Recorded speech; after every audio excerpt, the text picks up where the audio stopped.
కళ్ళ ముందే చిరునవ్వులతో హోంవర్క్ చేస్తున్న చిన్నారి ఊహించని రీతిలో ప్రమాదానికి గురైంది.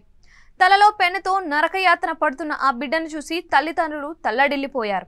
ఎలాగైనా ఆమెను బ్రతికించుకునేందుకు అన్ని విధాలా ప్రయత్నించారు. కానీ దేవుడు కరుణించలేదు. ఆ పసికందు ప్రాణాలను వదిలేసింది. ఈ హృదయ విదారక ఘటన భద్రాచలంలో చోటు చేసుకుంది. భద్రాచలం సుభాష్ నగర్కు చెందిన చిన్నారి రియాంచిక తలలో పెన్ను గుచ్చుకొని ప్రాణం పోగొట్టుకుంది. సోమవారం రాత్రి ఆమె హోంవర్క్ చేస్తున్న సమయంలో బెడ్ మీద నుంచి కింద పడిపోయింది. అయితే ప్రమాదవశాత్తు పెన్ను ఆమె తలలో గుచ్చుకుంది. వెంటనే ఆమెను ఖమ్మంలోని ఓ ప్రైవేటు ఆసుపత్రికి తరలించారు.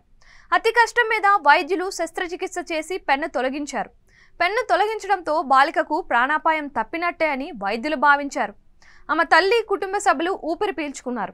ఘటనపై స్థానిక ఎమ్మెల్యే తెల్లం వెంకట్రావు కూడా వైద్యులకు ఫోన్ చేసి ఆరా తీశారు. కానీ పరిస్థితి విషమించి రియాంచిక కన్ను మూసింది. సర్జరీ తర్వాత ఇన్ఫెక్షన్ సోకడంతోనే ఆమె చనిపోయిందని వైద్యులు ప్రకటించారు. బతికిందని సంతోషించే లోపే బిడ్డ మృతి చెందింది అన్న వార్త విని ఆ తల్లిదండ్రులు కుప్పకూలిపోయారు. గుండెల అవిసేలా రోదిస్తూ ఉండడం అక్కడికి వచ్చిన వాళ్ళను కలిచివేసింది.